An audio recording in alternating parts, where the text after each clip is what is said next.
What's harder, combining your life or combining your finances? Today we're talking about married finances. How do you handle your finances in your marriage? We're not talking about boyfriend, girlfriend. We're not talking about fiance. We're talking about your marriage. How are you handling the finance? Let's get into it.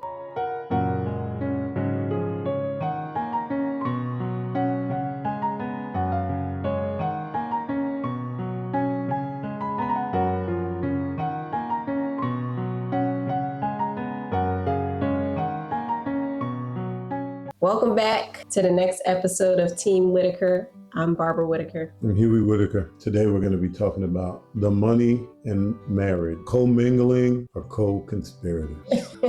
Separation, or secrets, or segregation. All of that.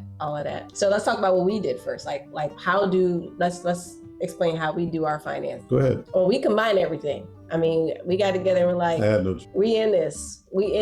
There's no other option. Like, we're here. We're not going anywhere. And you agree. Yeah, I had to give up my banks and everything. So yeah, pretty much take the little money I had in there. He had a lot of people telling him, be careful, be careful. He was going into the league. He had to be careful with what, was about to come. And here I am. And he had to make a decision because I wasn't signing no prenup, just to be honest. I didn't have anything, luckily. If I did, it would have made it tougher. But I'm just kidding. It was real easy. Because I don't care. Because I would. We kind of had that conversation, but that's neither here nor there. Look, we're still here to almost 20 years. Yeah, I mean, the fact of the matter is, we wanted a growth strategy that was going to work for us and be a real thing. The strategy in marriage, in my opinion, and Barbara's opinion, the way that we view it is it needs to be a unified strategy. It can't be two separate strategies under one roof. Well, it could be. It's just you're not going to get to the same place that you could achieve under our roof. Let me say it that way. Yes. It wasn't going to work for what and how we plan our growth strategy and our trajectory and how we plan to inject into not just like our offspring and our kids, but we also wanted to give back and do more and be a resource to others. And that was always part of the plan, before it was a reality. So we knew that in order to get that growth and to build, we needed to do it brick by brick. And whether she's putting a brick, I'm putting a brick, we're both laying the brick by brick until we have the foundation that we can start to do some of the things we always envisioned. That worked for us. Yeah, and really having the conversations at the same time, at the same place about the same thing really helped us be on the same page. If I'm learning things financially or gaining financial literacy in an area, let's say credit, and I'm working on my credit because I'm separate, I'm doing my own thing, and he's not, and his credit is not so great. It's just like you're not on the same page when we were set to become one. So for us, exposing everything, not having those layers of things that are out there that could creep up, that could be part of, that could be detrimental to your relationship without you knowing about it. If there's things that needed to be taken care of, all of those things really create unnecessary complications in a complicated situation, because that's what marriage is. Anyways, it's complicated. So being, in our opinion, on the same page and having those discussions at the same time really does help lay a solid foundation while you're battling other things and trying to get on the same page as well. Yeah, it helps to understand what you also may need to fix. If she wants to do a specific thing or buy a specific thing, and I never really knew about it, and then all of a sudden I'm supposed to be involved in it, or she planned on me being a part of it. I wasn't aware of it, and I maybe didn't, position myself, credit, etc. for that purchase. I could drag down kind of the move forward. So again, when everything is exposed, that's how you can now figure out what needs to be done in order for you to go forward. Unified manner. Yeah. So there's three types of situations. Mainly, you got the combine everything, you're seeing everything, you got joint accounts, you know what's being spent. In our situation, I pay the bills, make sure the monthly bills and everything's covered, but Huey handles our financial investments. We talk to each other. We speak all the time about our quarterly financial meetings. We have our annual goals. That's our situation.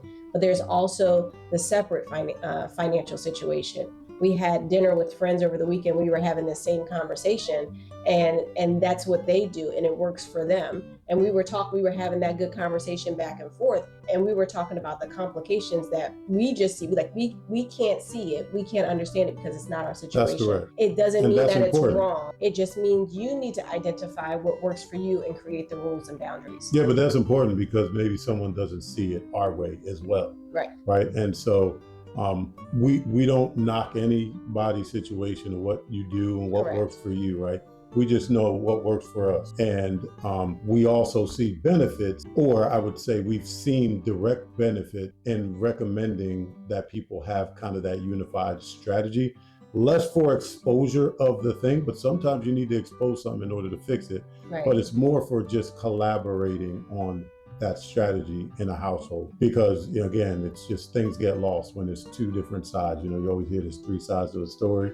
Well, there could just be one side, and then when you have the collaboration, commingling of funds, there's only one side of the story because everybody knows what. And then the last kind of situation could be a hybrid situation. Maybe you have accounts that you do share, and then maybe you allocate allowances. You each have your separate accounts where you do whatever you want with. You can't ask me no questions. I can't ask you no questions about your money and how you do it. And for me, if I'm with someone, I'm more of the spender in the family.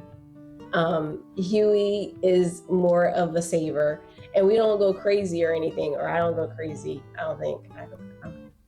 Exactly. I don't go crazy. But if you have that situation and one party is just a little bit more disciplined with the money that they're keeping saving, and they're like getting stuff, and this other person is like not so disciplined, I can see it creating a little bit of a rift, Or just more discipline in everything in life, right? Yeah. Like that's also not just spending. But yeah, I mean, at the end of the day, like you have to grow into what you want to become. And so after this conversation, if you hear it and you feel like, hey, you know what, maybe we need to look at that. Maybe this account, that I've been spending out of, I want to maybe put this somewhere else or do something else with it. Because we had our individual account that we usually spent out of individually, but it didn't mean that like she couldn't spend out of mine or I couldn't spend out of hers.